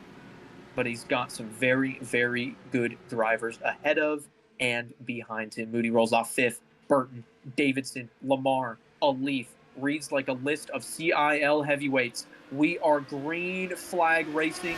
6 laps remaining in Michigan. Immediately, Burton tries to break the draft and get a little bit of heat in those tires down to the inside. Davidson should get a pretty good run here. But for the moment, the rest of the field a little bit spread out. Your first side-by-side battle is back for the 9th spot. Up front, still single. There's Aiken Lamar. He's got a few car lengths. Getting up to speed. Once they get up to speed, they're going to form up a pack, and then it'll be a 5-lap shootout.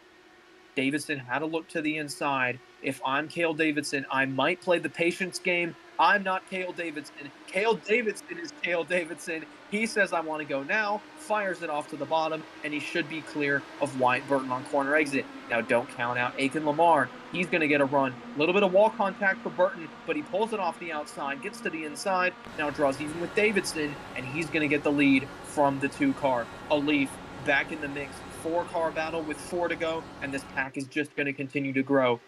Can Burton put on a defensive clinic? For the moment, he lets Davidson take the bottom. Davidson leads at the line. Now he's got the inside.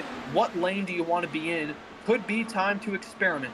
Muhammad Alif drives it up.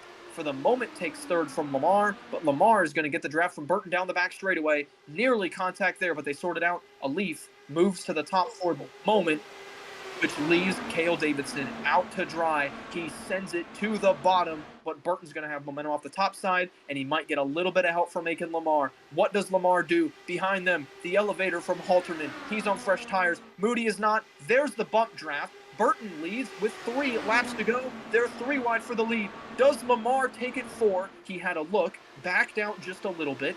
Now, Muhammad Alif goes to the lead, takes it off the inside of Burton. Burton pulls the crossover, near contact there. Does Davidson want it badly? Yes, he does. To the inside of 3 wide. Cale Davidson has it over Wyatt Burton, but Burton going to get momentum down the front straight away. Lock in 2 laps to go. The push from Muhammad Alif.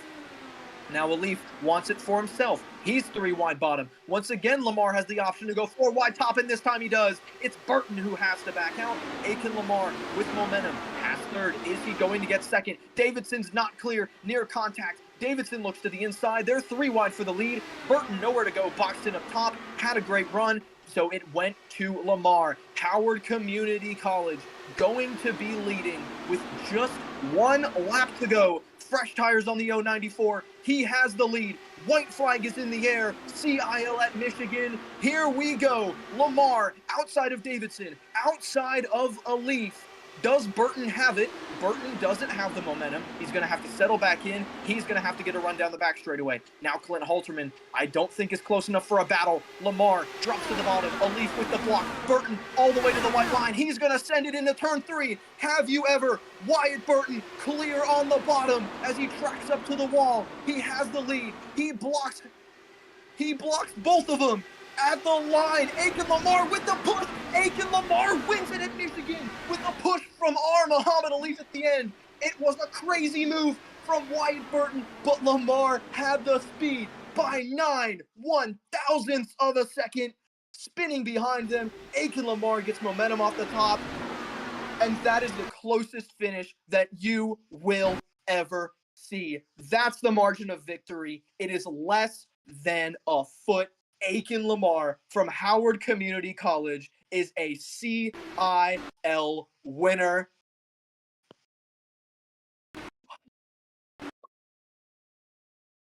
And that is insane. Wyatt Burton had Alif cleared and Aiken Lamar dropped to the bottom, went back to the top. Halterman spinning, finishes 5th just behind Davidson. Lucas Moody, Matthew Nordberg. Great run from Jason Wallet. Adam Willoughby, and Keegan Calick will round out the top 10. But, man, burn it down. Aiken Lamar gets one for the old guys, the alumni of Howard Community College. I believe this is his first podium in anything related to CIL. Not just his first win, but a fantastic drive. He didn't come from nowhere. He was driving in the top 3 all race. If we could get a replay of the end, that would be fantastic. That entire last lap, I want to ride along with our Muhammad Alif, honestly. He had a front row seat to all of this. And this is coming out of turn 2. This is the run from Wyatt Burton. You're going to see him flash by in the mirror. Alif knows he's there. Burton full sends it, starts tracking that 26 car up to the wall.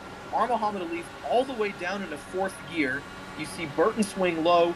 Look at the momentum on the outside for Aiken Lamar.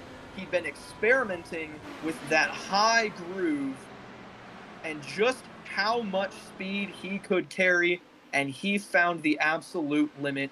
Blew by the 2 best drivers in the final corner. You're not going to find any better than Wyatt Burton and Muhammad Alif. Aiken Lamar passed them both at the same time with the same move and wins it by the slimmest of margins.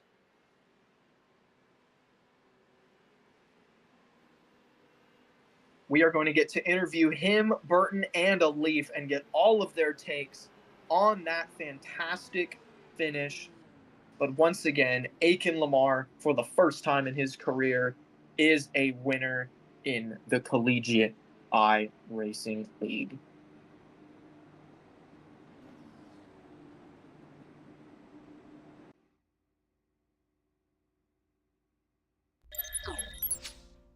So we'll get those interviews sorted out for you.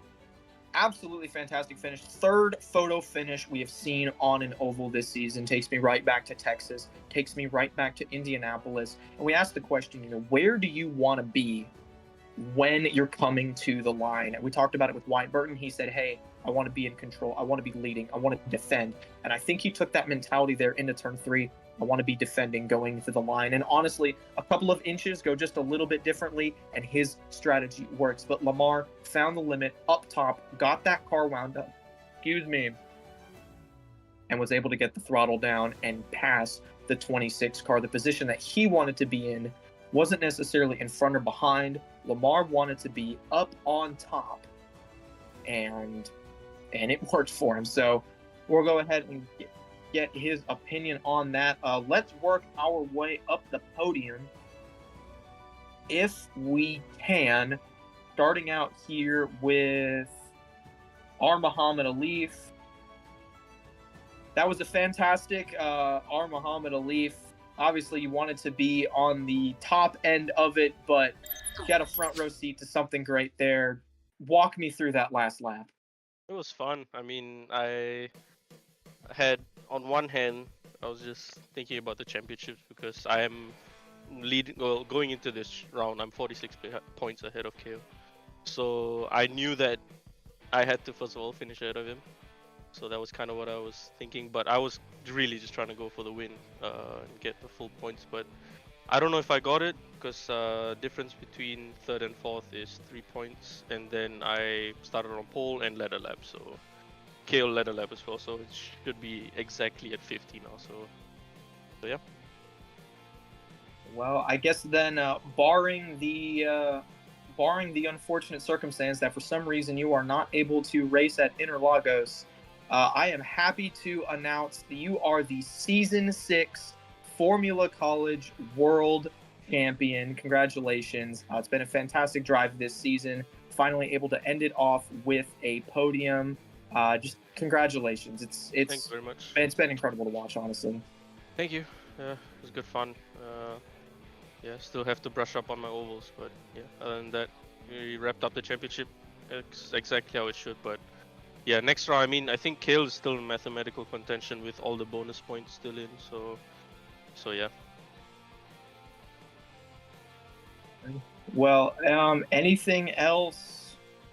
Kind of soloing up here in the booth, and it's been a great race, honestly. Swapping the lead back and forth. It seemed, was there kind of that understanding, hey, the top two are going to trade it back and forth. It definitely seemed like a lot of give and take, especially in the early going. Oh yeah, that was yeah. I mean, it was good respect. I mean, it was very dicey, but we all knew what we needed to do. So to clinch the top three. So yeah, it was good fun. Well, congratulations again on a great drive, and then great drive, honestly, for Ball State in general. Had a lot of cars up there at the end. So before we let you go, celebrate this one. Anybody want to shout out? Yeah, my teammates, all our road drivers. I think we should have clinched the team championship as well, and we'll run a special livery at the last round. But yeah, special shout out to them. I don't know how many championships we've won, but yeah, well deserved. And the whole Ball State here, the whole of Muncie here, our esports directors, and yeah, my parents back home. Well, you can never have too many championships. Congratulations on all of them, and we'll see you next week at Interlagos. Thank you. See you guys. All right, and next up, what is sure to be a fantastic interview. First-time winner in the CIL, Aiken Lamar from Howard Community College. Lamar, you got a copy? Yeah, I can hear you. What are the emotions, man? That was an incredible move at the very end. I know iRacing takes a second to announce who won. Did you know that you had that race won coming off of turn 4? I did not until about turn 1 in the following corner, so did not know that. So it was very close between me and Burton to the line. I think it was only Had 8 9 thousandths. Yeah. I believe that may well be the closest finish in CIL history. So making a little bit of writing the history books tonight. I want to walk it back to that restart there. You were on fresh tires. You had a few guys ahead of you that were on old tires. What were you kind of thinking through trying to get up there, catch those guys without necessarily burning your stuff up? Yeah, I think that the higher line to really get the good exit and carry the momentum, you need a lot of tires. And I had been running the high line pretty much the entire night.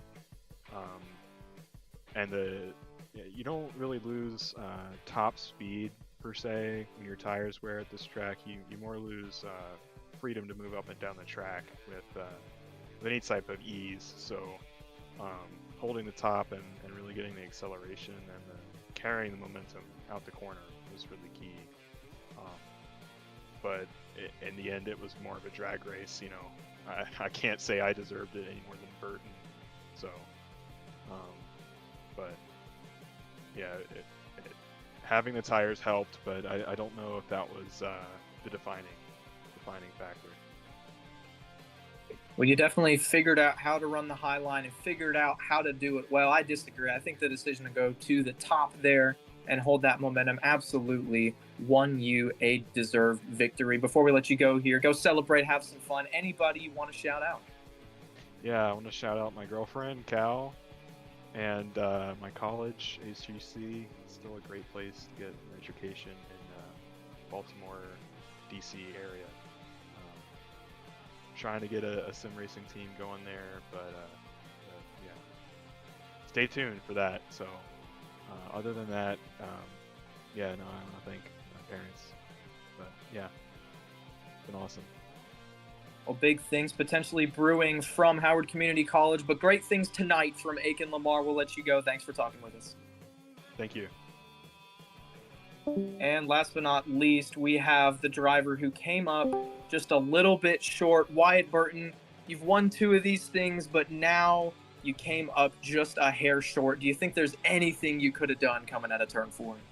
Not really. I went for the super speedway sweep this season, and I missed it by 8 thousandths of a second. But as soon as they swamped me on the start there. I was like, my only chance is getting a run out of 2 here and trying to beat him to the line. And 4 wide was probably crazy on the broadcast. It was pretty exciting, and then I had no arc on the corner, so it just washed up, and then I tried to make it the shortest distance to the line, and it just wasn't enough. But that was a crazy race and a crazy finish. Absolutely, a crazy finish. First win and closest finish, I believe, in all of history. So still a little bit to go down in the books, but overall still a great race. There was kind of a point in the middle there where you kind of disappeared from the top 10. Was there something that happened with the tires or just dirty air? You kind of slid back a little bit, able to get all of that track position back, of course. So, what exactly happened there? Yeah, I had one moment I got trapped on the inside and then washed up a little bit, and I think I made a little bit of contact with Lucas Moody, and I kind of got back mid-pack, and took me too long to get to the high side where I could gain some momentum again, and it kind of just set me back. But I stayed out when I saw all the Ball State guys stay out, and I think that was my best chance. That's what got me back up there. But I think Aiken had fresher tires than us. I think he pitted on that stop. I'm not 100% sure, but I believe he did. He did, yeah. Okay. That makes you feel a little bit better then. Yeah, you put a little asterisk next to that one, I suppose. I got beat, but it was by a guy with different tires. But yeah, but no, it was. He beat me outright. But it was great to see the drive. Obviously you don't want to get back in the pack, but you were able to get back to the front, do it cleanly, and yeah, that move 4 wide to the inside was bonkers on the broadcast. Had a lot of fun. I had a lot of fun up here in the booth. I'm sure everybody had a lot of fun watching it at home. So I'm sure that's why the Mr. Excitement nickname, man, it just keeps coming back. Yeah, I'm sure this one will be in the highlight reel for the next couple seasons. Yeah, you just did our marketing for us, so thank you for that. Yeah, no problem. But yeah, no, between this and Indianapolis, we're pretty much set on highlight reels. So before we let you go, anybody you want to shout out? All my family and friends. I'm actually at home tonight, so my dad is behind me, and he got to watch this and see what I see during the race, so I thought that was pretty cool. Well, that's awesome. Well, shout out to Mr. Burton for sitting through that. I'm sure that one was a little bit of a nail biter, teeth clencher, but fantastic stuff. Good talking to you, man. Hopefully we'll be talking to you next week. Yep, sounds good. Thank you, guys. That is Wyatt Burton. Trine University comes up just a hair short, but still able to get second place and put himself in a really good spot in the overall championship race. Let's take a look now, if we can, at the results from this race. Of course, we know the top 3, but there were some pretty good stories from the rest of the field. Aiken Lamar, Wyatt Burton, R. Muhammad Alif, all under not even a blanket. It was a washcloth over those 3. Cale Davidson winds up 4th with Clint Halterman crossing the line backwards. He finishes 5th. Lucas Moody from Ball State able to hang on to that track position to finish 6th. Matthew Nordberg not quite able to hang on to a top 5, but he winds up 7th. Pretty good run for that driver from North Carolina. Jason Wallet hangs on to 8th after a late race surge, and Adam Willoughby kind of comes from nowhere, but able to somehow in a Clemson car finish in the top 10, even just finishing in a Clemson car. Good run for Adam Willoughby. Keegan Kallick, your Rookie of the Year. It is official now. After this race, Kallick wins Rookie of the Year. He gets the final spot in the top 10 for St. Clair College. In 11th, Ricky Paz from ECU led a lot of laps, but slipped just a little bit there. Thomas Crump winds up 12th. Andrew Voigt 13th. Ben Fiore 14th, unable to recover from that spin. Grant Schiller, another rookie from St. Clair College, finishes 15th ahead of Jake Cummings, who kind of faded there and wound up last car on the lead lap. Joseph Grajava winds up 1 lap down, 17th. Nick Stockner, after that heavy impact to the inside wall, winds up 2 laps down. Andrew Burrell lives the Clemson curse, winds up -3, and rounding out the top 20, Zohir Mirza from St. Clair finishes 3 laps down as well. 21st, Nick Henley from Ball State, just ahead of his teammate Dylan Beatty. Drew Williams, 25 laps down, out of the race from Clemson. Esteban Munoz from FIU, 34 laps down. Christian Hill, 25th. Ryan Whitlock, 26th. Adrian Tubakovic Jacob Dick, both of those drivers out very early, round out the running order. Unfortunately, Caden Hughes unable to qualify for the event. And so with that one in the books, just one race remains here in Season 6. Muhammad Alif essentially locked up the championship, but that doesn't mean that there's not going to be plenty of exciting racing to go around. Cale Davidson, Wyatt Burton, Jake Cummings, Clint Halterman, all those spots still up for grabs, and all of those drivers still have a lot to prove and a lot to leave out on the track. There's a virtual trophy still on the line, so join us next week. Interlagos will be the race for the Brazilian Grand Prix. Race number 15, the last race of the season. Once again, that'll be right here. Same YouTube channel, same place, same time. Next Wednesday night broadcast will get started around 8:45 Eastern, which is 7:45 Central. And we will get rolling on the last race of the season. That one should be a pretty interesting road course race. We've seen a lot of really good stuff on the roads. Even though we just saw a really good oval race, I wouldn't count out awesome things happening next week as well. So we'll wrap it up then. But from here, we saw, honestly, a lot. To me, this felt like really, honestly, the best case scenario. We got a really good feel-good story with the win. We got a fantastic finish, but we also got a lot of green flag racing, and I think that's a testament to the drivers. Something Alif mentioned in his interview, there was a lot of give and take, a lot of respect, a lot of guys willing to know that once I pass someone, I'm going to get a run that comes behind me. And that was something going into this race was a little bit of a known. These drivers able to capitalize on that, make passes, but make them cleanly, led to some really exciting racing, really great stuff. And it was awesome to watch it appear in the booth. Hope it was exciting for you guys as well, but that is all we have from the Collegiate iRacing League. I've been your host, Cade Corbin, with producer Lee Kane.